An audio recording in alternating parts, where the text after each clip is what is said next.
Hello study buddies, how are you all? I hope you are doing great. इस video में हम लोग chapter 1 botany second semester पढ़ेंगे जो कि है आर्चेगोनेट्स। सो सबसे पहले पूछा है आर्चेगोनेट्स का यूनिक फीचर क्या होता है। सो ब्रायोफाइट्स जो होते हैं वो पाथ होते हैं ग्रुप जिसको हम लोग आर्चेगोनेट्स कहते हैं प्लांट दैट पोसेस मल्टीसेलुलर, जिनमें मल्टीसेलुलर फ्लास्क से फीमेल रिप्रोडक्टिव ऑर्गन होती है उसको आर्चेगोनियम कहते हैं। इसमें ब्रायोफाइट्स आते हैं, टेरिडोफाइट्स आते हैं और जिम्नोस्पर्म आते हैं। प्रेजेंस ऑफ आर्चेगोनियम एक इवोल्यूशनरी एडेप्टेशन है for protection of egg and development of embryo. फिर उसमें हम लोग ब्रायोफाइट्स के कैरेक्टरिस्टिक्स के बारे में पढ़ेंगे। तो ये एम्फीबियन नेचर के होते हैं, यानी ये रहते तो लैंड पे है लेकिन इनको पानी की ज़रूरत होती है फॉर फर्टिलाइजेशन। फिर दूसरा है प्लांट की बॉडी कैसी होती है। प्लांट की बॉडी में जो डोमिनेंट फेस होता है वो गैमेटोफाइट होता है, जो कि थैलॉइड या लीफी फेस होता है। इसमें ट्रू रूट्स नहीं होते, स्टेम भी नहीं होती ट्रू, और ना ही ट्रू लीव्स होते हैं। तो राइजॉइड्स होते हैं फॉर आर्चेगोनिया एंड एब्जॉर्प्शन के लिए होते हैं। फिर वेस्कुलर टिश्यूज क्या होते हैं, ये नॉन वेस्कुलर प्लांट्स होते हैं, इसमें कोई वेस्कुलर टिश्यू यानी जाइलम और फ्लोएम नहीं होता।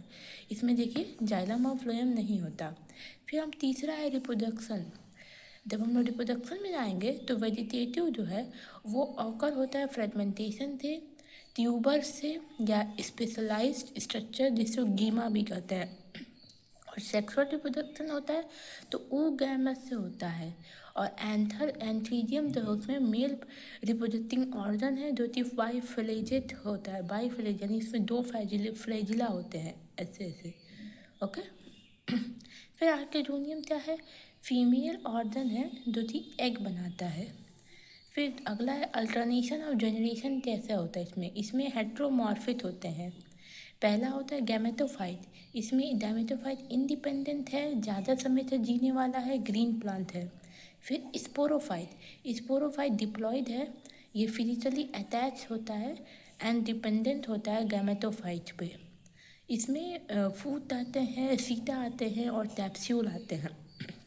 फिर ब्रायोफाइट और टेरिडोफाइट के बीच में छोटा सा हम लोग को डिफ्रेंसिएशन बताया गया है। तो इसमें जो डोमिनेंट फेज है वो गैमेटोफाइट है, इसमें डोमिनेंट फेज स्पोरोफाइट है। गैमेटोफाइट हैप्लॉइड होता है, स्पोरोफाइट डिप्लॉइड होता है। इसमें जाइलम और फ्लोएम अब्सेंट होता है, इसमें जाइलम और फ्लोएम प्रेजेंट होता है। ये इसका जो स्ट्रक्चर होता है वो थैलॉइड या लीफी होता है। पैरेटोफाइट का अलग अलग उसमें रूट, स्टेम और लीफ समझ में आता है। ये ब्रायोफाइट डिपेंडेंट होता है गैमेटोफाइट में। ये स्पोरोफाइट इससे डिपेंडेंट होता है गैमेटोफाइट पे, लेकिन टेरिडोफाइट का जो स्पोरोफाइट है वो इंडिपेंडेंट होता है मैच्योर होने के बाद। फिर इससे कुछ इंपॉर्टेंट टर्म्स हम लोग पढ़ेंगे। राइजॉइड जो है वो हेयर लाइक स्ट्रक्चर होता है जो कि ज़रूरी होता है attachment and absorption in plant of true roots. Attachment यानी कि पकड़ के रखने का और एब्जॉर्प्शन ट्रू रूट्स के लिए। फिर oogamous क्या होता है, ये एक फॉर्म है सेक्सुअल रिप्रोडक्शन का जहाँ पे छोटा सा मोटाइल मेल होता है और एक फीमेल का जो एग है वो बड़ा होता है और वो नॉन मोटाइल होता है। ओके। फिर प्रोटोनिमा क्या होता है, यूनिलेटेड फ्लैजिलेटेड स्टेज होता है लाइफ साइकिल ऑफ मॉसेस में। मॉसेस का एक लाइफ साइकिल है।